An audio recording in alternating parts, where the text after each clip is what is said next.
Winnie the Pooh Blood and Honey 2 is a brand new horror film from Jagged Edge Productions. It's released as a temporary event in the US right now. It's directed by Rhys Frake-Waterfield. It's written by Waterfield and I believe Matt Leslie as well. And then it's also starring Scott Chambers, who is a producer. Chambers stars as Christopher Robin, and Tallulah Evans stars as his friend Lexi in the film. And right off the bat, this film blows away the first one. That's not even a point of contention for anyone who ever wants to sit down and watch both of these. The second one's going to blow it out of the water. And I say that as someone who imported the Australian copy of Winnie the Pooh Blood and Honey because I didn't want to wait for an American Blu-ray release. And it's usually prominently featured over my shoulder right about here in my review videos. I had a blast with this film. It is an hour and 40 minutes of unrated, just absolute slasher carnage with an actual story to tie it together, as opposed to the other one, the original, the first movie that kind of wasn't necessarily story driven, but was more based on the fact that here's Winnie the Pooh and Piglet, and they're just going to kill people. This one stars Winnie the Pooh, Piglet, Owl has a very prominent feature role here, and then Tigger as well is in this film, and he goes on one of the most enjoyable slasher sprees I've ever seen in any slasher film. And like I said, the shelf should indicate that I've probably watched more slashers than a normal person in the film space. But like I said, Winnie the Pooh Blood and Honey 2, significantly better than the first one, and it takes advantage of what the first one was able to do as well, which I think was $100,000-ish on an 8-day shoot. And then I don't know the budget for this one. I would assume it's probably in the $2 to $3 million range, maybe a little less than that.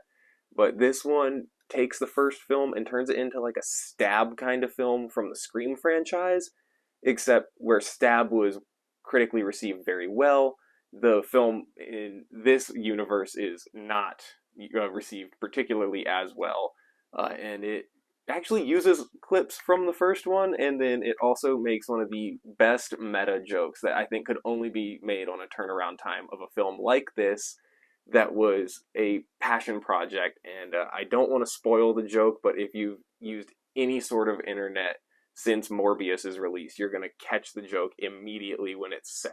The humor in this movie is one of those movies where you think, oh, it's going to be dark humor the whole way, and then you're surprised at a lot of the jokes being really well written, made for people who are going to see this movie because they know it's not supposed to be some Oscar bait that's going to win 35 awards. This is a film that's made for slasher fans, by slasher fans, for fans of crazy, insane projects like this, by fans of crazy, insane projects like this.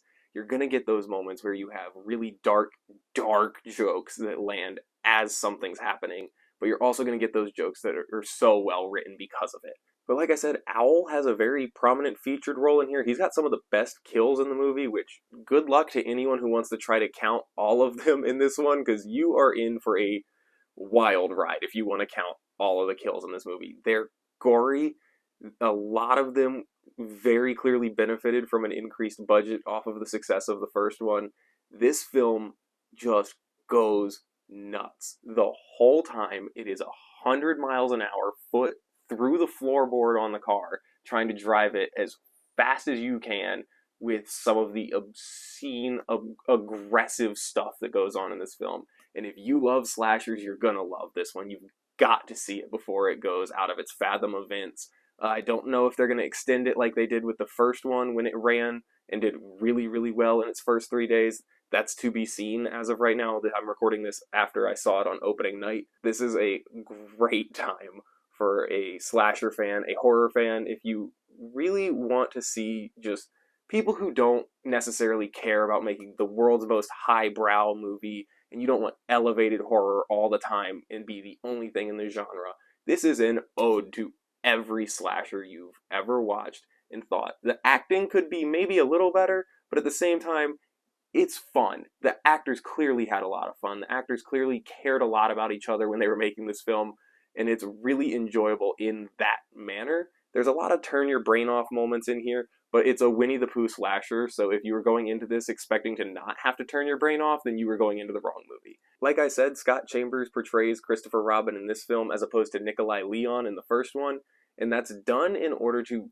kind of reset where everyone panned the first one, and the team at Jagged Edge clearly understood, okay, well, we have the budget, we have the ability to make a movie that's much more put together, well-rounded, ready to go, and actually create fans of the franchise, because sometimes you kind of have to have that rough start, or you have to have a little bit of a hiccup in your plan where it causes you to be like, okay, well, now we know exactly where we need to go, and that's what they're doing, because they have, I believe it's Neverland Nightmare is the Peter Pan one. They're doing Bambi the Reckoning. They're doing Pinocchio Unstrung.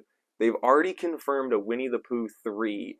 And all of this happens before you even start Winnie the Pooh 2, because they did a pre-roll for the Fathom events where you get to see a very quick preview of Bambi the Reckoning. And it's all going to culminate with the Poohniverse, which is a parody on the Avengers films, and it's going to be all of the characters, I believe all the main characters, with a few we haven't seen yet who are going to be entering public domain around the time of that movie's release, or at the time of that movie's release, and it's going to be even more insane. These guys know what they're doing now, and I think the team at Jagged Edge Productions has not only made a name for themselves, they've said, hey, we're here for some of the goofy stuff that you never thought was going to be something you wanted, but now you want more of it. And that's the best kind of film you can go see. The most enjoyable part of this film is the fact that, quite simply, you can tell everyone had a great time making it. And the jokes are great. There's some actually really tense moments in this one. There's some amazing kills. There's an entire scene near the end of the movie that I think is like 15 or 20 minutes long that's just full of non-stop kills. You got great jokes from your childhood favorites. Right before they land a couple of those kills, you've got some great jokes from the actual humans in the movie, and I genuinely think anyone who is able to go into this movie and think, okay, well, I'm open to whatever might happen in this one, is going to have a great time. I believe this debuted to a 100% critic score on Rotten Tomatoes, as opposed to the 3% of the original, so if that's any indicator for you, you're going to have a great time. I think as of recording this, the audience score is 86% or in the low 80s%. And I believe on IMDb, it's at a 5.7 right now out of 10. So you're going to have fun. You're going to have one of those movies where you have to talk about it afterwards, because it just doesn't make any sense not to. And that's what made the first film so successful. And that's actually, this film is what gave the budget for the second film. So you got to make sure that you know what you're getting here. You're going to go into this one, and it's going to be the film that everyone's like, oh, they're only doing it for shock value. Shock value works. Shock value sells. And shock value is a fantastic time at the movie theater. I would absolutely enjoy going to see this one. I'd give the first one myself like a 7.5 out of 10. And I had an even better time doing this one. So if you could give me like an 8.5 out of 10, for Winnie the Pooh, Blood and Honey 2, which I didn't think that this was going to not only bury the first one for me, but also make me even more excited for the Poohniverse and Winnie the Pooh 3. I believe there's a total 7 projects once those are all done, and these two are already out. And then they have more that are down the pipeline ready to come out and ready to be worked on. This team knows what they're doing. They have everything working in their advantage, and they're about to have a great time at the box office. I think everyone that considers themselves a horror fan should go see this, and you're going to be in for a roller coaster, but it's a great roller coaster. This is going to be one that you want to talk about with all of your friends, and you want as many of them to go see as possible. If you've seen Winnie the Pooh, Blood and Honey 2, let me know what you thought was significantly better in this one than the first one, or what maybe you liked more in the first one. And let me know down in the comments if you think this review was helpful in making your decision to go see it. Let me leave a like, share the video with anyone who you think might be on the fence about going to see it. Tell your friends, like, hey, this is a great popcorn flick. Let's go have a great time at the movie theater tonight. Because the world is chaos, and when you can watch Winnie the Pooh, Owl, Tigger, and Piglet cut people up, you might as well have a great time doing so.